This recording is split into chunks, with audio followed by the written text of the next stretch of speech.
big beef with Western medicine. A lot of it is that it's very fear-based.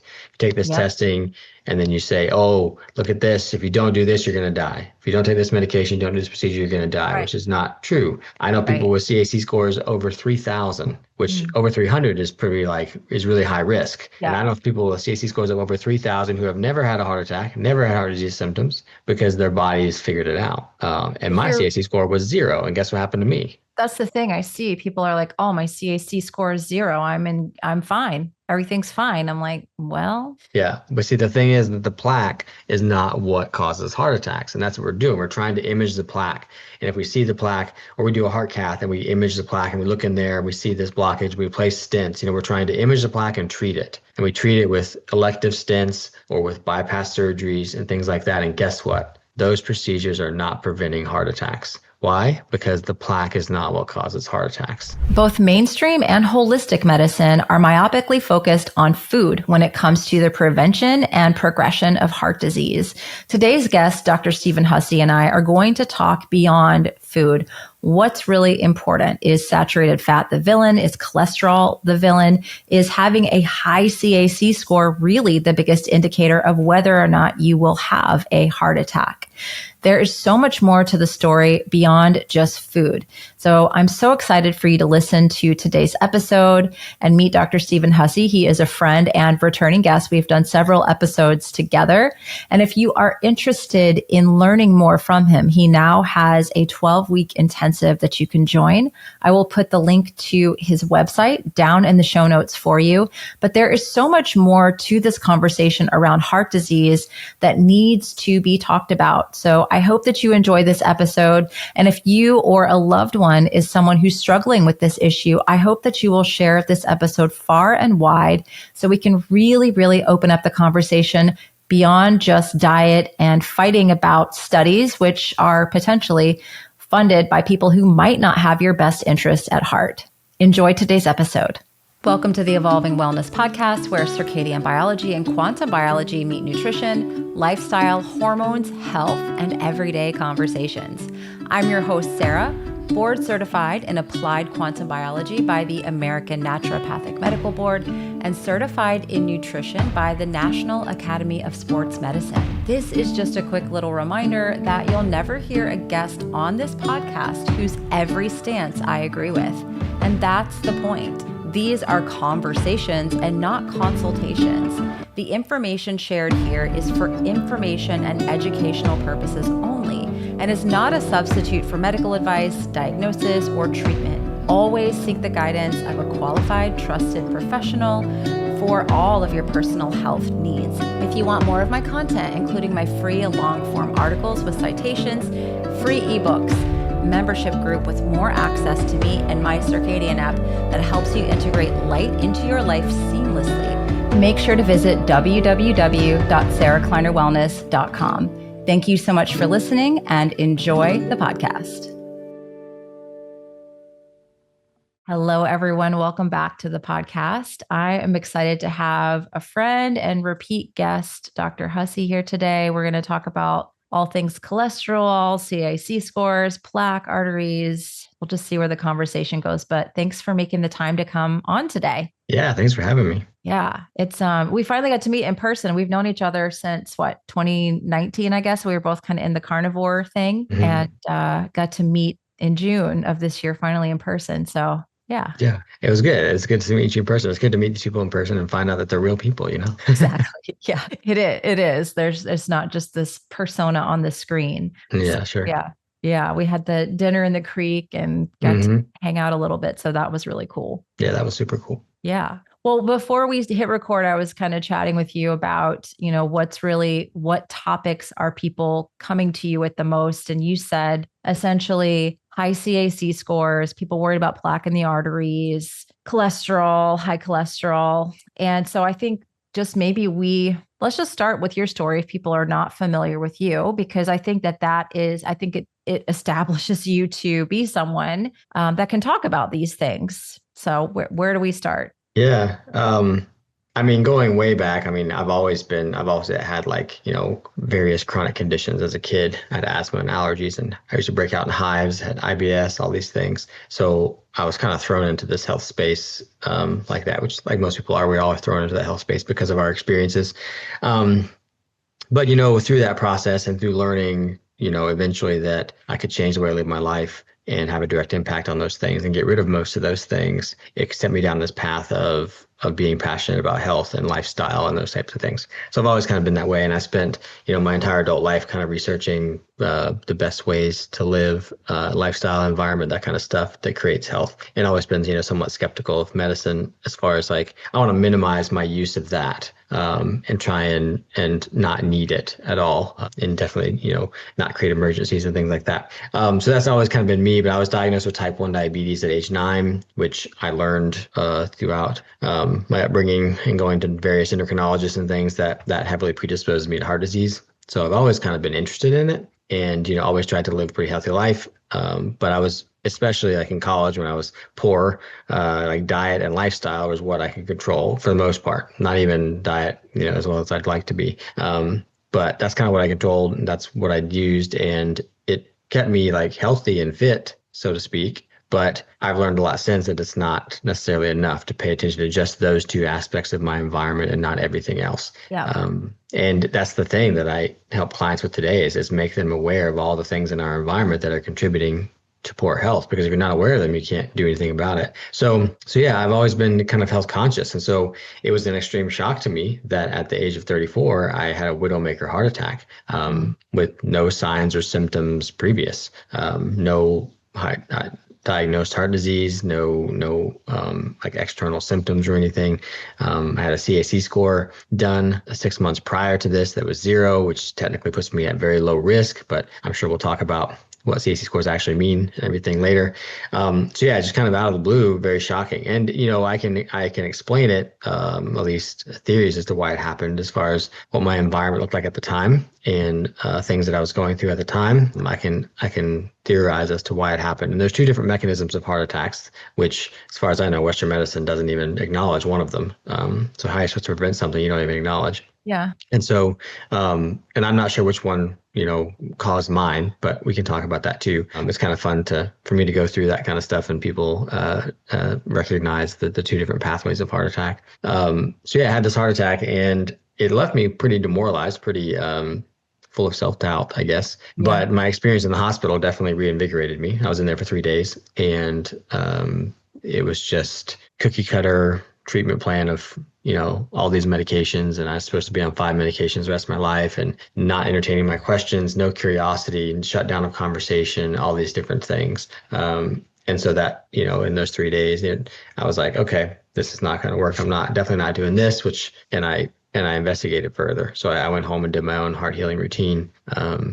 And I had to dig a lot further and look into the things that I was kind of aware of, but wasn't really honed in on yet. And so those main things were light, as far as circadian rhythm, and just light exposure and what that does, and various light exposures, and grounding, and really setting circadian rhythm, those types of things. And then hydration was a big thing for me. I found out over this investigation, and when doing those things, because my diet stayed the same, my cholesterol levels stayed the same, which were high according to the authorities. My stress stayed the same, maybe even got worse at times in the 2 years after the heart attack. But in the span of that 2 years, I was able to heal my heart as far as like function coming back online, as far as ejection fraction, and heal the tissue in my heart to where it was conducting a signal again, at least to the extent that it could. There's still some scar tissue damage in it. And then I was able to reverse a 99% blockage of plaque in my leg, and I was able to, and my heart arteries are now clear, aside from a very mild amount of plaque in the right coronary artery, which was there at the time of the heart attack, so that hasn't progressed. And they told me that those things were impossible if I didn't take medications and do what they said. And it's very clear that they were possible, and I exceeded expectations, and that I reversed plaque, which they told me never happens, especially in a type 1 diabetic, because with peripheral artery disease, which is one thing that happened because of the intervention that they did during the heart attack, in type 1s usually fare worse than even type 2s for some reason with peripheral artery disease. I'm not sure why exactly, but that seems to be the case. It's pretty clear in the literature. So yeah, I was able to do that, and that kind of baffled them. They never asked questions, and so I don't go to them anymore. So anyways, I had to dig in a lot deeper, and I found complete different mechanisms by which plaque forms, heart attacks happen, what cholesterol actually means. And it's crazy to me because the more and more I look into this, and the more and more cardiologists I meet and ask them, hey, have you read this person's work? Have you read this person's work? And they're like, nope, never heard of it. It's just like, oh, well, this throws what you do on its head. So you should probably read this, and it's just crazy that they know what they know, and they know what they're taught. And if you don't look further, you don't look for more answers, you don't know. And I did, and I've been successful at it, and I've been successful working with clients as well. So that's kind of my story. That's why I'm so interested in heart disease, and why I look into it so much. Yeah, there's so much to unpack with that, Yeah. like making all these mental notes. But I think that, like you said, most people, they only go to the diet variable. So maybe we just pack that. I was on Instagram just a second ago before we started, and there was a video of a cardiologist and with, 115,000 followers, basically talking about why I think it was Rhonda Patrick was doing a podcast saying most people should start their day off with eggs. 4 to 5 eggs is a great breakfast, got protein and fat, great way to stabilize blood sugar. I agree, if you can tolerate eggs.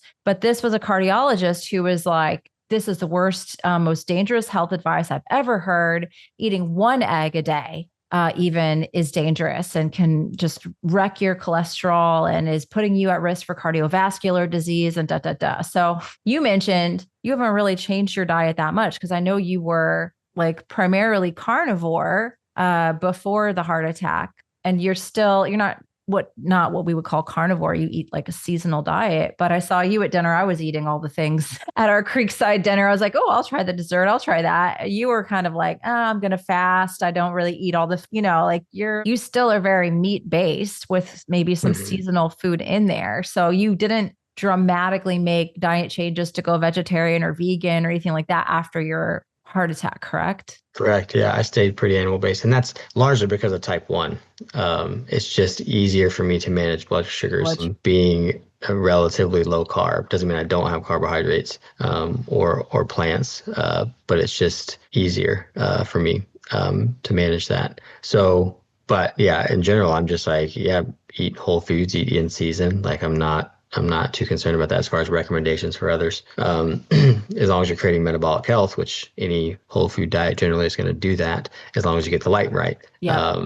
So that's the bigger player. But yeah, so with diet, unfortunately, the conversation about heart disease has been dominated by diet because of this idea that cholesterol causes heart disease, and we find cholesterol in food. Even blueberries have some cholesterol. It's a very, very small amount. They have saturated fat, which is a very, very small amount, but they have very, very small amounts. But yeah, then we hit the foods that have lots of cholesterol and saturated fat in them, like steak and animal foods, and those become vilified because of this theory that was never founded on any science or logic. Really, it doesn't even make sense, which is the more important in some cases. It's the logic. But then the whole conversation about heart disease has been dominated by diet now, and everybody thinks that diet is how you prevent heart disease or how you or what causes heart disease. Like if they change that variable, you're going to either prevent or cause heart disease. And so then the conversation becomes, which one is it? Is it plants? Is it animals? Like which ones have cholesterol? Which ones don't? All this stuff. And that's just incredibly, incredibly myopic point of view. Yeah. So we're looking at a disease process. If you're talking about, there's different forms of heart disease, right? There's atherosclerosis, then there's heart attacks, and there's heart failure, there's everything. But people are mainly talking about atherosclerosis, which is plaque in arteries. Yeah. And if you look at that process, and you take one variable, which is the lipids or the cholesterol levels in the lipids and the lipoproteins in the blood, it's incredibly myopic to think that this one variable is the only thing that matters. And I know that most cardiologists and scientists know it's not the only thing that matters, but there seems to be this focus on it, and that's largely driven by industry influence. Big pharma industry that's creating that dominance on it. But yeah, like it doesn't make sense. There's water in there, there's electrolytes, there's platelets, there's endothelial lining, there's blood flow dynamics, there's so many different variables, and we're trying to make it about one thing. And we're trying to make it about that goes for like explaining atherosclerosis, but also goes for diet. We're trying to make it about one thing each time. We're trying to make it about the cholesterol levels, and that's it. When a food is way more complex than that, and there's way more variables, we're trying to make it about, cholesterol levels in the blood, and that's the only variable we should look at, and it just doesn't make sense to me. And I like, there's people out there like Dave Feldman, who's a friend of mine and who's doing really good work, but his work is never going to tell us the answer because they're just looking at one variable. They're trying to design studies in ways that give us more clear answers of if cholesterol causes heart disease. Right. But that's the wrong question. The question should be what causes heart disease, because Yes. then you're looking at everything and all the different variables. And so again, we can't keep doing these cholesterol association imaging studies and think we're going to ever understand what causes the disease process. And so that's what I like to think that I've done, is looked at a bunch more variables and gotten a better understanding of what causes this condition. Now, as far as what causes atherosclerotic plaque. So, but then we can ask the question of, does plaque cause heart attacks? And I don't think it does either. So yeah, I mean, unfortunately, everybody's stuck on diet. And that's one of the main things I work with people. I have to get them over this. They're like, well, I'm eating this way. I'm eating so healthy. Why is this happening? I'm just like, because that's not the variable you need to change. You're already doing the best you can with that. A thing for you when you were in the hospital, you're like, what have I done? I've been eating all this meat. I've been doing, did you have that moment at all when you were there? Of doubt about the diet? No. Yeah. No, I never did. I never was just like, I was never thinking that, oh, maybe I caused this through my diet. Okay. Because I was very aware of the literature and that cholesterol is not the driving factor, or how wishy-washy it is, and how some literature says it is, some literature says it isn't, ApoB, all these different things.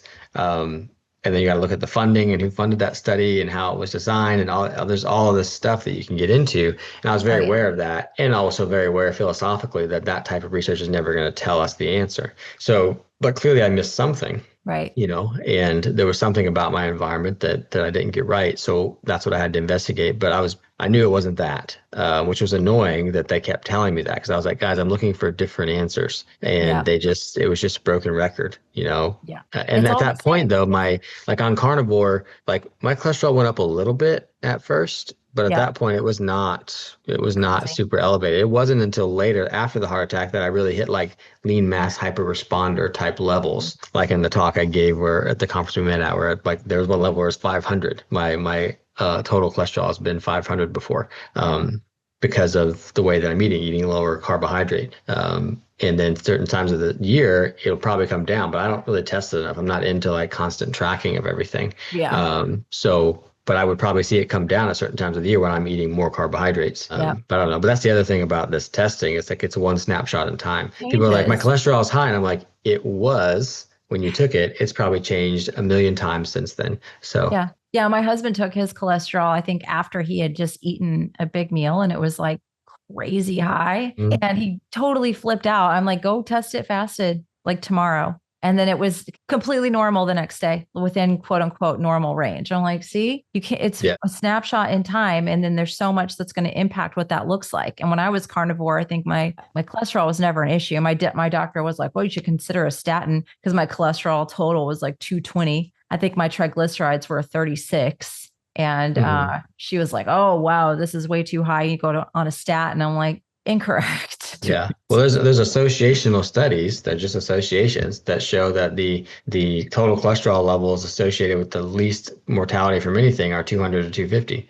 and the LDL levels associated with the least mortality from anything are 100 to 150, which is above what they recommend. Yep. So are they following the literature based on the associational studies? No, it doesn't sound like it, but you could take that with whatever you want, Those are not that useful studies anyways, but yeah. You might have noticed a lot of viral posts about methylene blue lately on the internet, and there's a lot of fear that you could potentially turn your brain blue and cause toxicity issues. But what those articles aren't telling you is that those doses were 100 times higher or more than the standard dose. Now, I have actually been using methylene blue personally and have several clients that also use it.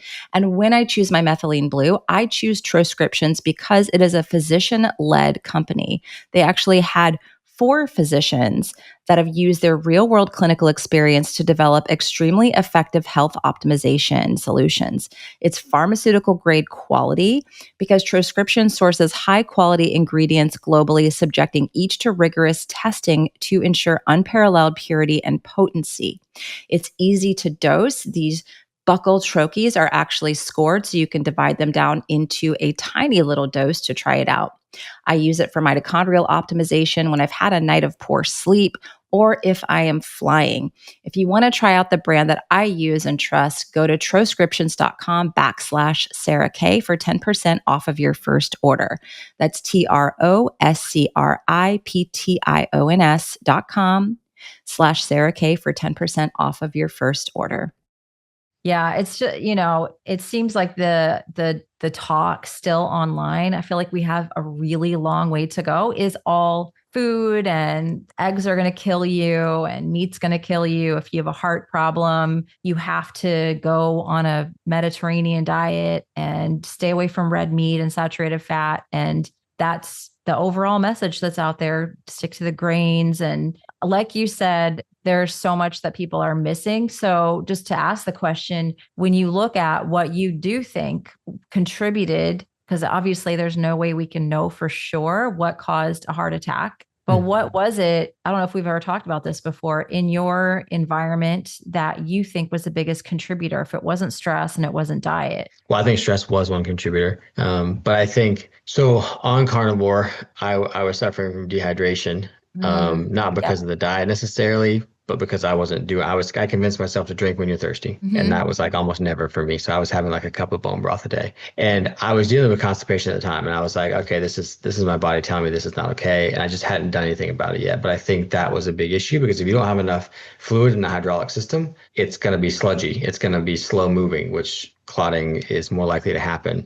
And that's where they found a clot in the artery under the most pressure of any artery in the body, which is the left anterior descending artery, the widowmaker artery. I think that played a role. I think I was what people call oxalate dumping, which I don't know how you feel about that, but I do think there was a component of that because I've tested urinalysis my entire life. Because I'm type 1 diabetic, I did it every 3 to 6 months my entire life. Never seen oxalates in my urine. And I looked back and 9 months prior to the heart attack, I had oxalates in my urine. And that was around like the 2-year mark of Carnivore, which is when people start pushing out oxalates. I don't know.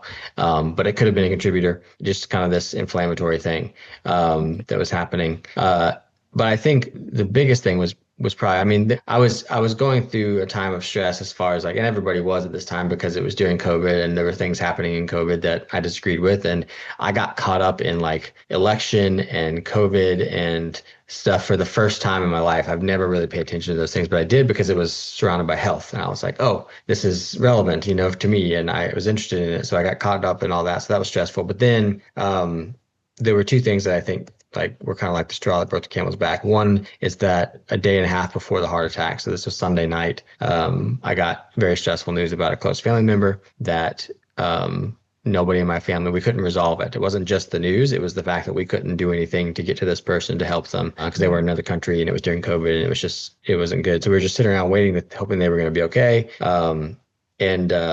And so I spent all day Monday trying to figure out how to get to them. And then just had 2 very bad nights of sleep, Sunday night and Monday night. And I woke up Tuesday morning trying to, distract myself, clear my head. And I did a very intense workout that morning where I would sprint up a hill and then drop into push-ups to failure and then do lunges to failure. And I did that like 5 times in a row. And then, 20 minutes later, I had a heart attack. So wow. I think there was the combination of things. It was that stress, it was the dehydration, and it was the trigger of that exercise. It was probably not wise to do that in that state. And I've actually found some evidence that intense exercise like that type 1s, long-term type 1s have trouble managing the autonomic nervous system when you do that type of stuff. Obviously, the more well-controlled they are, the better it is, but it can still be a little bit off, which if we talk about one way that can cause a heart attack, it's autonomic imbalance, autonomic nervous system signaling to the heart that can do that. So I think that all those things played a role and like this perfect storm kind of happened. And Mm, there it was. But I never felt like, I mean, I just had intense pain right here in my chest. And it didn't mm, radiate into my arm or into my head or anything like that. It just stayed right there. It just kept getting worse and worse and worse. And I was conscious the entire time, throughout the ride to the hospital, through the heart cath procedure. I was conscious the entire time. So I remember the whole thing. And I was even like, when we got to the ER, I was like asking them questions like about autonomic nervous systems, and they were just like, "Shut up, dude! Like we're just gonna do what we're gonna do." So, but yeah, it was the worst pain I ever had in my life. But I never felt like, "Oh, this is it." I never had yeah. thoughts like that. I just Wow. thought, "Okay, this really hurts. I gotta get to the hospital and make this stop." Yep. So yeah. Wow. That's really scary. But Mm. and I remember when we talked after that, it was like, I think you were in the middle of writing a book at the time, right? Yeah, I started the heart book because I just kind of recognized that being predisposed to heart disease as a type 1 diabetic, I had all this information about the heart and I Mhm. liked to conceptualize things and I liked to write things down. And so that's what I was doing. And then this happened and I was like, first I was kind of like, well, I can't write a book about the heart now. And then I realized, yes, I can. Have to write a book. I have more to say now. Yeah, And I have an exactly. experience to relate to all the information I'm putting down. Because I thought really hard about it and I went through everything and I was like, none of my opinions changed Yeah. after that. It's just expanded. And I got way more information, or had to, in order to explain this and then figure out how to get rid of it, without medicine. And that's what I was able to do, Yeah. fortunately. Yeah. So yeah. Wow. That's crazy. It's, that's kind of like me with all the pregnancy losses. It made me dive into understanding leptin, circadian biology, and Mm, what actually is at the root of a lot of hormone imbalances and things like pregnancy loss is not, again, if we're just looking at diet, we're not going in the right places. Yeah, it plays a role, but it's mitochondrial health, circadian rhythms, it's light, it's hydration, which I think I was super dehydrated on carnivore as well, because you're not as thirsty, and you don't go to yeah. the bathroom. Like there's a person that says going to the bathroom once or twice a week is okay. And I just wish that rumor would go away because that's a sign something's not right. If you're not going Yeah. once a day, then we have a problem that you might want to look Yeah. at. Yeah. Smaller is okay on carnivore, but it still should be, bowels should be moving like on a consistent basis. And if they're not, it usually means you don't have enough water to keep things moving through there. Yeah, exactly. And yes, you do make more metabolic water if you're in a ketotic state. However, it's not a free pass not to drink your water and, make sure you're going to the bathroom. Just Yeah, because I think metabolic water is more cellular hydration, which is exactly. still critical, but we still Yep. need like hydraulic hydration for like the Yes, fluid, like in systems in the body, which means blood, lymph, and then digestion. So yeah. definitely. Yeah. Well, so you also mentioned that you cleared an artery in your leg. So let's talk about calcium, CAC scores, Mm, because this is one I've had a few community members that are quite concerned with how, and I actually, of course, send them to you. I'm like, go Dr. Hussey's program, go do what he says. I'm not the expert here, but what is your take on high CAC scores, artery clearing, plaque, all of that? What does it all yeah. mean? Yeah. Yeah, so first off, because they did a heart cath procedure to place a stent in me for the heart attack. I don't know that the stent was what made the symptoms go away or not, which we can talk about later. But because they did the heart cath procedure, it changed the flow dynamics, going of the blood flow dynamics going into my left leg or my right leg, and it created this stagnant area of blood that caused plaque to form in my leg. And because the morning I had the heart attack, I was fine. I did that workout and my leg was completely fine. And Yeah. then all of a sudden, month and a half, 2 months later, I start being active again after the heart attack, and I can't do anything because my right leg is on fire because I'm not getting blood to my lower right leg. Mm. And they were just like, no, that's not what caused it. And I was just like, I don't know, how could you not, think about like that particular thing? And I found some evidence that, the little device they use to seal up the artery after they do a heart cath procedure can cause changes in blood flow and cause issues of clotting down the leg, that kind of stuff. So for me, it Yeah. caused this plaque to form. So yeah, I had a 75 to 99% blockage of plaque there. And over 2 years, I reversed it. I don't know what of the interventions that I did worked the best or was the main thing. But setting my rhythm, increasing, like optimizing melatonin levels. Melatonin is incredible at healing the line of the artery. Um, infrared light exposure, sunlight exposure, grounding, more structured water, more blood flow dynamics, like making the blood flow better so that it didn't clot in that area, and optimizing sleep for healing. And then I took some enzymes to help break down clotting material, which is what plaque's made of, and it went away over 2 years. Completely went away, which they told me, like they literally, when I came back in for the second test, and it had dropped to 50% blocked, or it said 0 to 50% blocked, and they came into the test all over again because they're like, we saw something we don't usually see. We're going to do this all over again. They did the whole test again, and it was still the same result. And then I came back a year later, and it was completely healed. There's nothing there. And I came back a year after that, and it was still there. So I stopped going. It was still healed. So yeah, that's what I did. So, well, I mean, let's talk about what plaque is. So plaque it's made up of clotting tissue. If you look at like studies where they analyze the composition of plaque, it's made up of clotting tissue. That's the same tissue that if I cut my skin and my body wants to stop bleeding from happening, it will form a scab. So that's clotting material. That's what that is. And so basically that tells us that there's blood clotting that's happening for some reason. And that's how it starts. But they'll tell you it's this accumulation of cholesterol on the lining of the artery, kind of like pouring hot wax down a cold drain pipe. It's going to clot up there, right? That's the image that they get. But that's not what happens at all. So it's clotting material, but it forms in the lining of the artery wall. It doesn't form on the inner lining of the artery. It forms in the middle of the artery wall. So like if my hand was the artery wall, it's forming in the middle, expanding the artery wall like this. And so you see it on both sides, expanding on both sides. And so the reason that happens, to be brief, is we get damage to the lining of the artery wall. We get I shouldn't say that, we get proliferation of the cells that line the artery wall. And so that's what happens. That can happen from damage, which means toxin exposures, which means it could be stress, could be lack of structured water. But another thing that can cause this growth of endothelial cells, these cells that line the artery wall, is blood flow that's too slow or too fast. So there's like this Goldilocks amount of blood flow that should happen. And I think that amount of blood flow is what nature provides for us, which is when you get structured water on the artery, which creates blood flow. That's the natural amount of blood flow. So anyways, so when that happens, we get this growth of the cells that line the artery wall. Those cells have to be supplied with blood. And those new cells do not get blood from the blood that's flowing through the middle of the artery. They get blood from the arteries that come around and feed the artery wall. They're called the base of the viscerum. And so those arteries come around, they feed from this way. So here's the middle of the artery. There's cells growing inside like this, and these arteries here have to grow and make new arteries to get to those cells to give them blood flow. But when new arteries are forming, they're fenestrated, meaning there's holes in them because they're new. It's kind of like you're building a house, but there's no windows and doors in it yet. You're at that stage of building something. And so that creates leakage. Blood leaks out. And when it leaks out of a tube that's creating flow, now it's stagnant blood and it clots. And guess where it clots? Right in the intimal wall, which is exactly where we see plaque forming. So,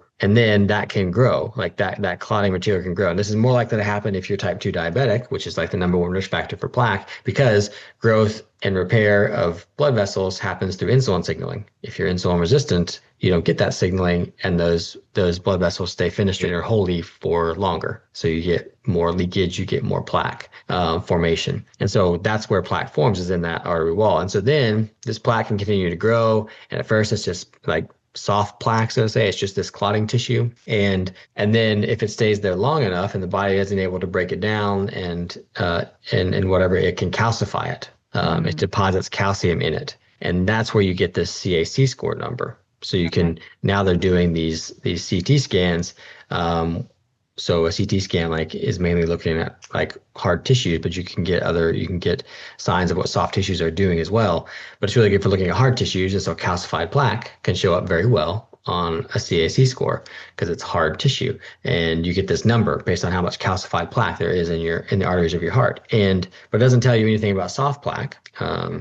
So you don't really have an idea of if there's a bunch more soft plaque in addition to the hard plaque. But technically, if you look at the research, what your CAC score is and the higher your CAC score is, the more risk of heart attack you have. Yeah. So that's what people are getting these days. It's very popular to get a CAC score now, and they're getting it and they get it and they're like, this means I'm at high risk of heart attack. But the most important question is why? If you don't answer that, then you don't really know what to do going forward. And that's kind of a fear-based way of doing things. There's my big beef with Western medicine. A lot of it is that it's very fear-based.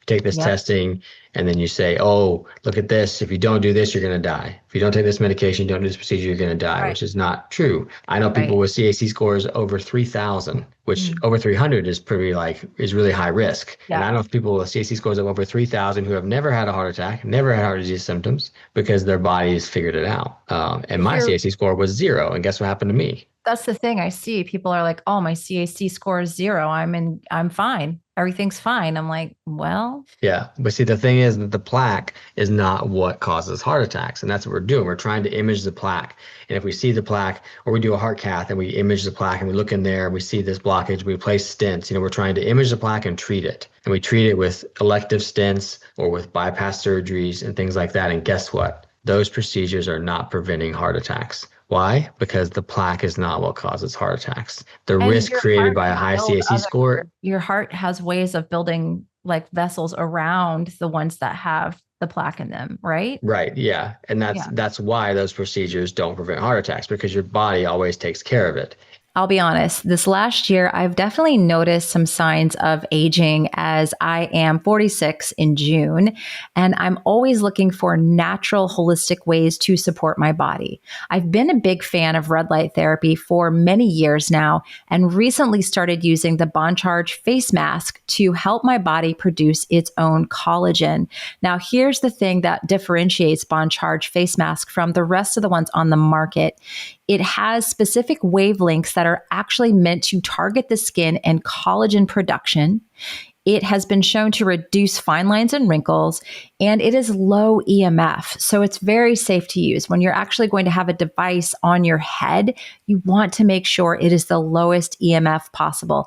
I have tested this with my own EMF meter and believe it is safe and recommend it to clients. So if you're interested in checking out the Bond Charge face mask, I have a special discount for podcast listeners. You can go to bondcharge.com and use the code Sarah Kleiner, all one word, for 15% off site wide. I really love the Bond Charge red light face mask. And if you're looking for more natural ways to support your body in this age and stage of life, I recommend checking it out. Go to bondcharge.com and use the code Sarah Kleiner, all one word, to save 15%. And I've had cardiologists say, well, some people have collateral arteries, some people don't. But the work of Giorgio Beraldi, which he did throughout his entire lifetime, shows that 100% of the time, if the artery gets to about 60 or 70% blocked, you're going to build collaterals. Now, how robustly those collaterals form, they always form well enough to keep someone alive, but sometimes they form better when someone's more active or they have good blood flow dynamics, which means infrared light. So, but they always form. And it just baffles me how I just had a client the other day telling me their story, and they were having these symptoms or whatever, which are explained by autonomic nervous system stress response signaling to the heart. Anyways, they were having the symptoms. They're like, oh my gosh, we have to do a heart cath procedure. They went in there, and this person, they found a 99% blockage. And they were like, oh my gosh, we have to stent this right away. You're going to die. And it's just like, listen, people, if he had 1% of the blood he needed going to an area of his heart, he would not be alive. Right. Which means that the body has figured it out. It's done something else. And Beraldi's work showed that the collaterals can build around that on the same artery. The collaterals come from this artery over here and supply the area over here. Like, it's all over the place. And everybody's arterial distribution in the heart is different. And he showed that in his work too, that it was just across the board. Some people's right coronary artery is the main supplier of blood to most of the heart. Lots of people's it's the left coronary artery. Some people's is even the left circumflex, which is crazy because that's the smallest one. But yeah, so anyways, there's so much that that medicine doesn't necessarily understand. And so that's one thing there. But the thing is that your CAC score doesn't tell you about any of that stuff, right? It just tells you about the amount of calcified plaque. And technically, the higher the CAC score, the higher the risk of heart disease. But the question is, why is that? And the reason why is because when you get plaque in an artery, right, it expands like this, right? And here's the middle of the artery. So it's expanding both ways, but now you have this bump right here. If you have this bump, now blood's trying to flow past this, and this creates turbulent blood flow and eddies, and just turbulence, and sludgy blood and slower blood. So if you have a situation where you're dehydrated, or you have a lot of inflammation in there, and you're creating sludgy blood, and you also have this turbulence in there, guess what's more likely to happen? A clot, right? And so that's why a CAC score, having a higher amount of calcified plaque, is associated with higher risk of heart attack because it's disrupting blood flow. So how do you mitigate that? You make sure you're hydrated. You make sure your blood is moving, which means grounding, infrared light, all the things like that stuff, which means humans are supposed to live outside. And when you remove those stimuli for much of the day, you leave yourself vulnerable. We're also living in a lot of a very dehydrating stimuli in our environment. So like that's the recipe. So it's just that having that calcified plaque increases the amount that the clotting may happen in that situation because it creates turbulence. So you go in there and you treat the plaque. You haven't done anything about clotting risk, Right.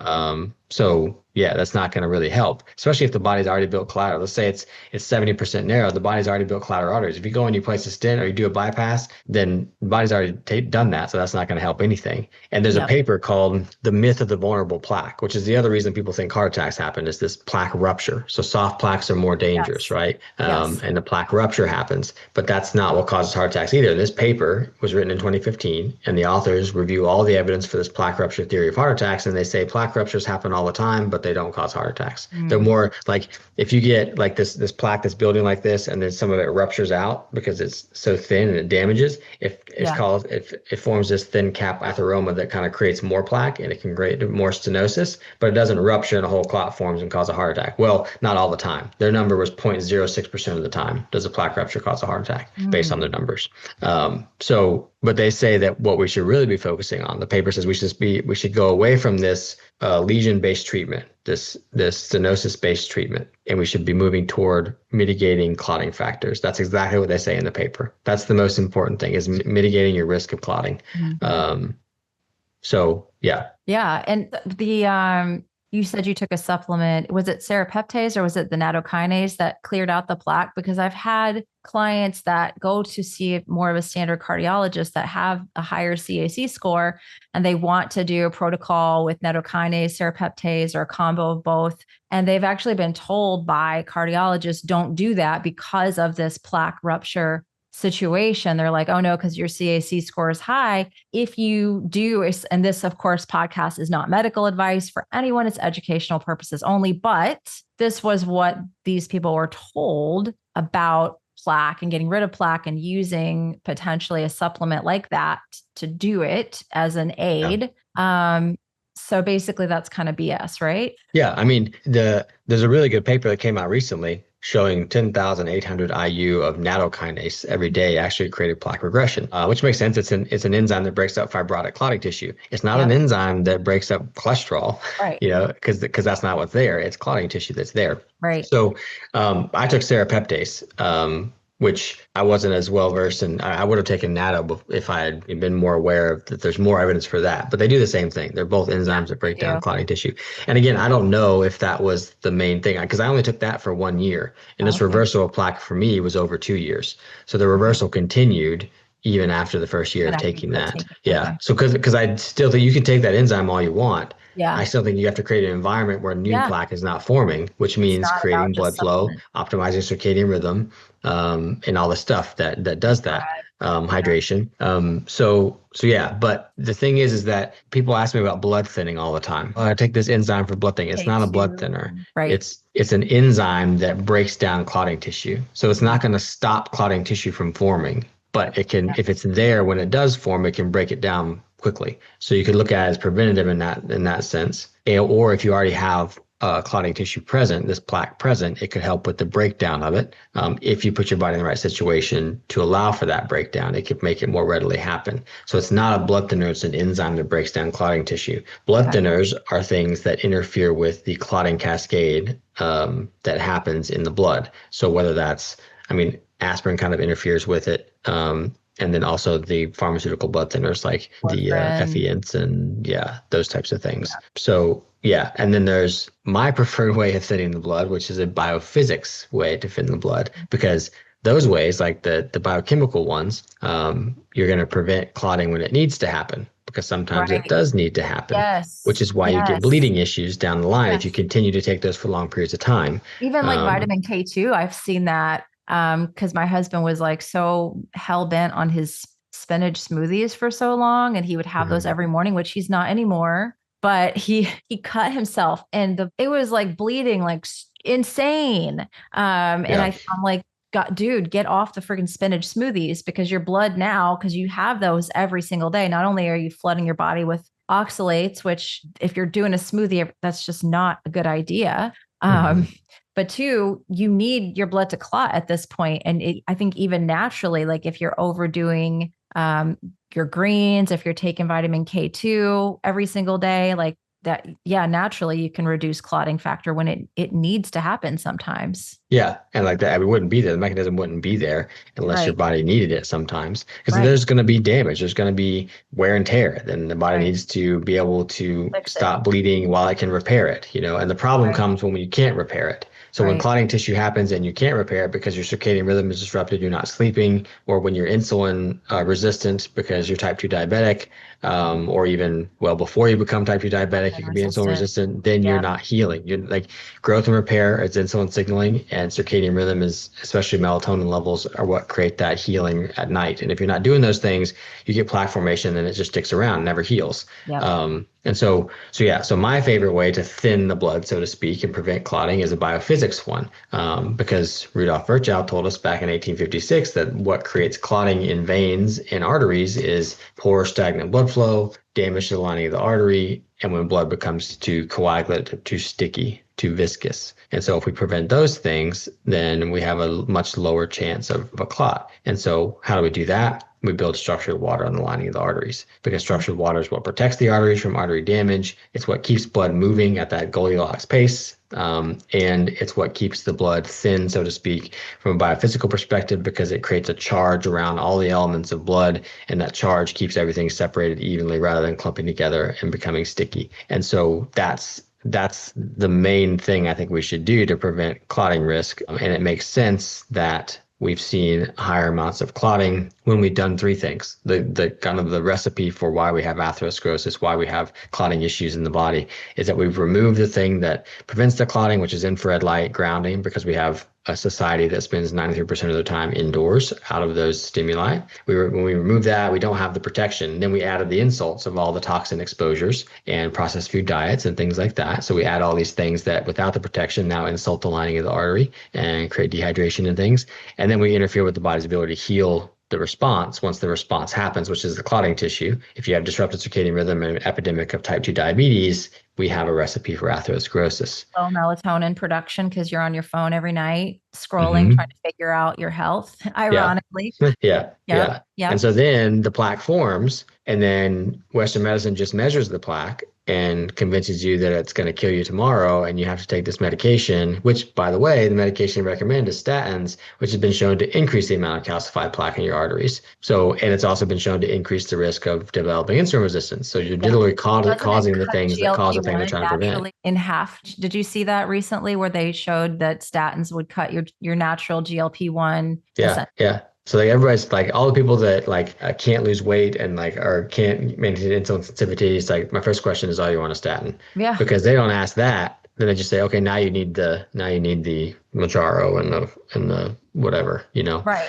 Right. Yeah, Bump it up. And that comes with other side effects. I had a friend of mine that went on a statin, immediately started losing hair, immediately started getting blurry vision, like eyesight was going within 2, 3 months of being on a statin. And it was one of these yeah. cases where there was a high CAC score, but everything else looked beautiful. And the Hmm. doctor's like, your CAC is 500, go on a statin, period. And it was like, why am I losing my hair and my vision is going all of a sudden? Like, Yeah, maybe because the your body statin's needs not what you cholesterol. need. Yeah, Right. your body needs cholesterol. Yeah. Like, and it never when I talk about cholesterol in the sense of like phytosterol versus cholesterol, animals use cholesterol, plants use phytosterol, like as their fat building block fat for physiology. It makes a lot more sense to people because we can use plant fats in place Yeah. of cholesterol, but it doesn't work as well. It's like building a house of straw rather than building a house of brick. So you can build a house with it, but it's just not as good. And so Right. we need cholesterol. And there's,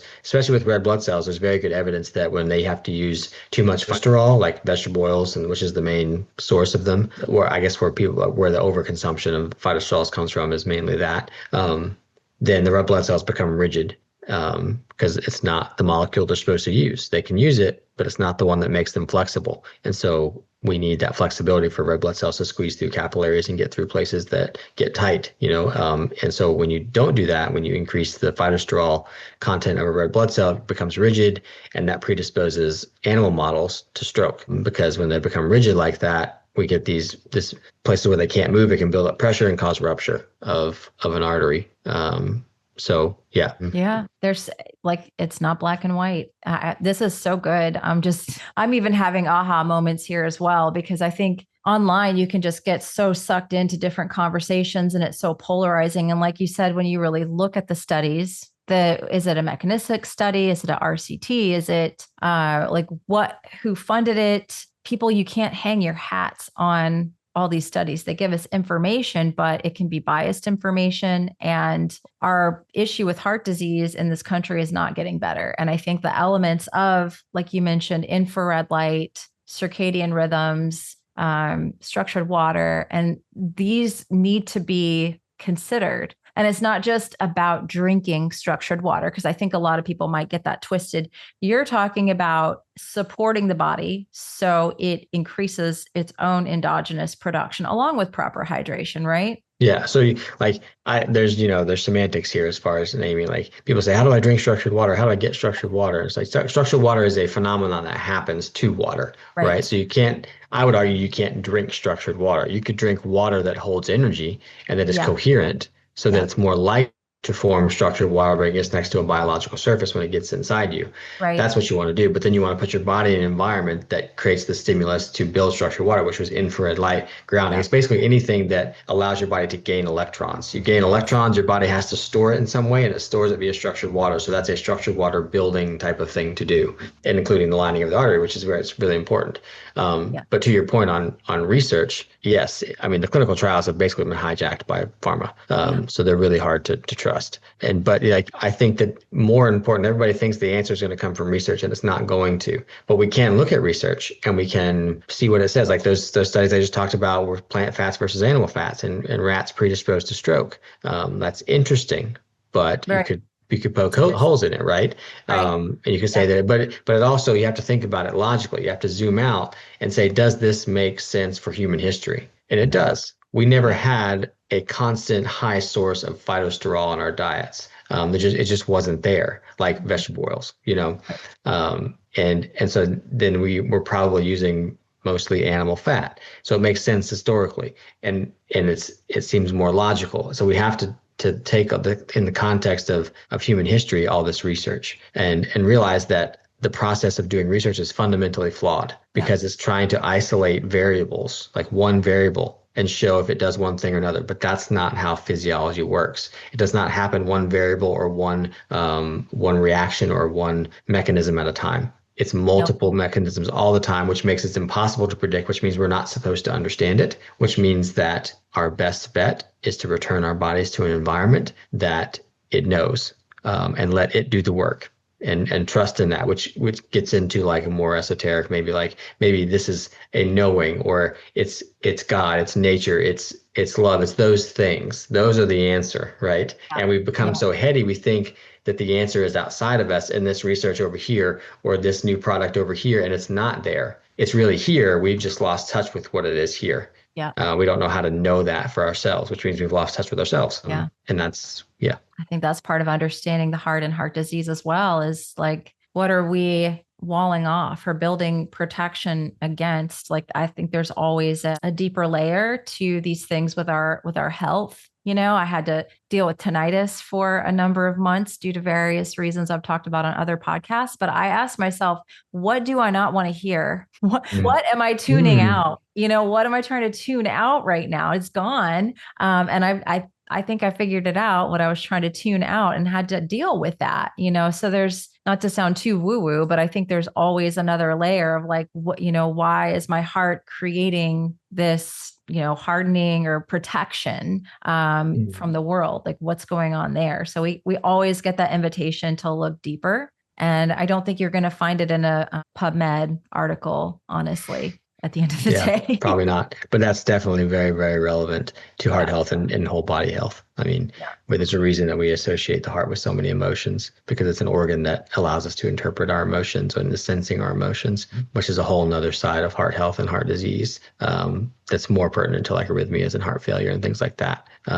But yeah, it's very, very fascinating the further and further you go down these rabbit holes. Oh, yeah, definitely. Well, I'm super excited to share this with my community. And you have a new program. You mentioned doing one-to-ones, but I think that what you're offering now is going to help so many people. And I'm so excited for people to get involved in this. It's a 12-week program where you're teaching. Can you talk about that just a little bit? Sure. Yeah. So yeah, I've started doing this full time now, where I'm doing this 12-week program. It's more like mentorships, coaching, because I realized that, all the information I share, people really like it. But for someone who's dealing with the disease, they have to understand why it's there, why it's happening, so that they understand why the things that, people like us recommend in this kind of health space or quantum space or whatever you want to call it, are working, because you could just start doing them, but if you don't understand them, why they're Yeah. working, then that doesn't give you the peace of mind. So that's the key point that people need when they're living in fear of this condition, because medicine creates the fear about this condition and all conditions, all, ailments and Yeah. things like that. But if you don't connect the mechanisms of how it works or how the disease progresses and why it's there with why these things here are going to prevent that, then you're just going to stay in that state of anxiety and fear. And so I've created this mentorship where I'm helping people get to that point, because that's where I had to get to. I had to do that for myself after the heart attack. And so then I realized, well, I can help other people do that. And it's become really rewarding to do that. And it's almost like the heart attack was a gift in some sense, and that it led my career this way. And it's created this situation for me, being able to help other people. So yeah, that's what I've created. So like on my website, if people go there and they click work with me as a client, they'll get some more information about that program.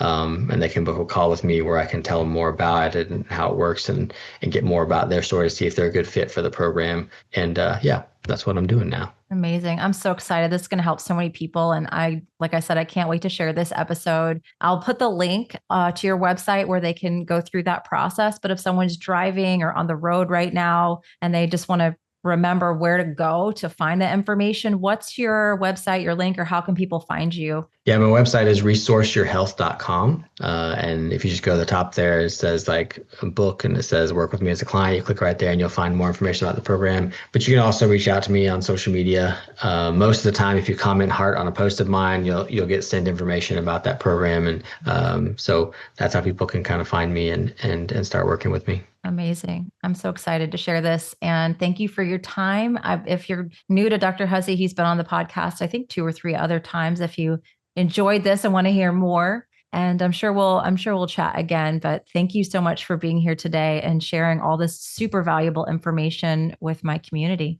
Of course. Thanks for having me.